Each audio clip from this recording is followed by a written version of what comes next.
السلام علیکم ورحمۃ اللہ وبرکاتہ۔ کیا حال ہے آپ سب کا؟ جی، آج ہمارا ٹاپک ہے ترتیل و تجوید کی اہمیت قرآن و حدیث کی روشنی میں۔ ٹھیک ہے، ہمیں قرآن کو پڑھنے سے پہلے یہ پتہ ہونا چاہیے کہ ہم نے قرآن کو ترتیل و تجوید کے ساتھ کیوں پڑھنا ہے، اس کا ہمیں حکم کہاں پہ دیا گیا ہے۔ اگر ہم قرآن میں دیکھیں تو قرآن سے بھی ہمیں آیات ہیں جن کے ذریعے ہمیں پتہ چلتا ہے کہ قرآن کو تجوید کے ساتھ ترتیل کے ساتھ پڑھنا ضروری ہے، کیونکہ اللہ تعالیٰ نے حکم دی ہے۔ اور اگر ہم حدیث کی روشنی میں دیکھیں تو نبی صلی اللہ علیہ وسلم کی کچھ حدیث ہیں جن سے بھی ہمیں یہ پتہ چلتا ہے کہ قرآن کو ترتیل اور تجوید کے ساتھ پڑھنا چاہیے۔ جی، سب سے پہلے قرآن کی روشنی میں دیکھیں، قرآن کی 2 آیات ایسی ہیں جن سے ہمیں یہ پتہ چلتا ہے کہ قرآن کو ترتیل و تجوید کے ساتھ پڑھنے کا حکم دیا گیا ہے۔ فرسٹ پہ سورہ فرقان کی آیت نمبر 32 ہے، وَرَتَّلْنَاهُ تَرْتِیلًا، اور ہم نے بھی اس قرآن کو ٹھہر ٹھہر کر یعنی ترتیل کے ساتھ پڑھ کر سنایا ہے۔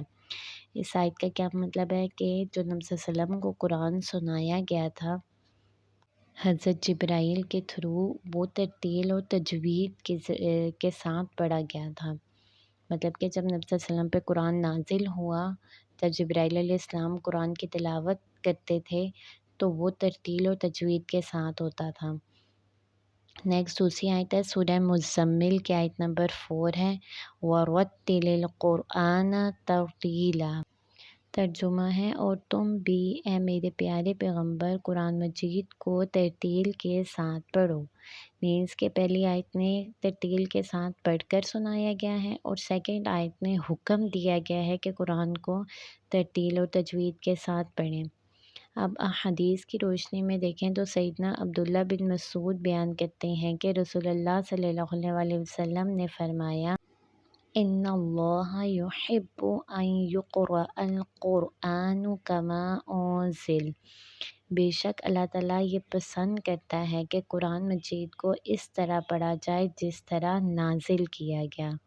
ایک اور حدیث ہے، سیدنا عبداللہ بن مسعود بیان کرتے ہیں کہ رسول اللہ صلی اللہ علیہ وسلم نے فرمایا، ان اللہ یأمرکم ان یقرأ کل رجل منکم کما علم، اللہ تعالیٰ تمہیں حکم دیتے ہیں کہ تم میں سے ہر ایک ایسے پڑھے جیسے اسے پڑھایا گیا ہے۔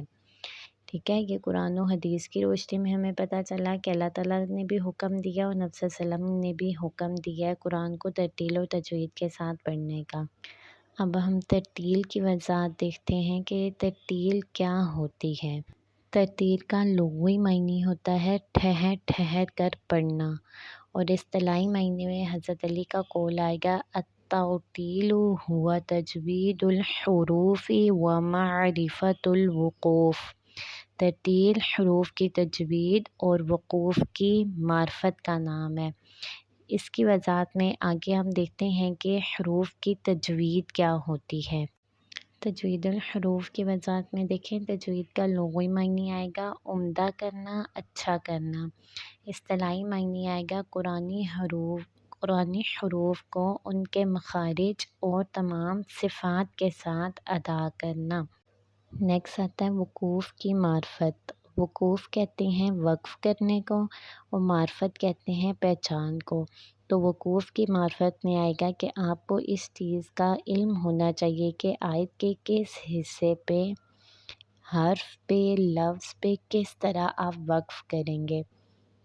فار ایگزامپل اگر حرکات آ رہی ہیں، زبر زیر پیش آ رہی ہیں، تو آپ کو پتہ ہونا چاہیے کہ زبر زیر پیش پہ وقف کس طرح کیا جاتا ہے۔ تنوین آ رہی ہے تو آپ کو تنوین پہ بھی پتہ ہونا چاہیے کس طرح وقف کرتے ہیں۔ ٹھیک ہے، تو وقوف کی معرفت میں کیا آئے گا کہ وقف کے تمام قواعد کی پہچان ہونی چاہیے، علم ہونا چاہیے۔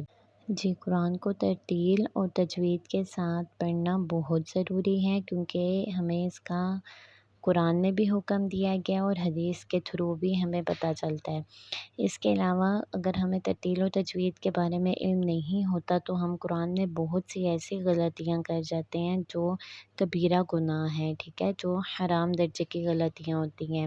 کبھی کسی حرف کو چینج کر کے پڑھ دیتے ہیں، کبھی کسی حرکت کو چینج کر کے پڑھ دیتے ہیں، تو اس سے قرآن کے معنی بدل جاتے ہیں، اور جب قرآن کے معنی بدلتے ہیں تو وہ ایک حرام درجے کی غلطی ہوتی ہے جو کہ کبیرہ گناہ کنسیڈر ہوتی ہے۔ تو قرآن پڑھتے ہوئے بھی ہم کبیرہ گناہ کر رہے ہوتے ہیں، تو اس لیے ضروری ہے کہ قرآن کو ترتیل اور تجوید کے ساتھ پڑھا جائے۔ جی السلام علیکم ورحمۃ اللہ وبرکاتہ۔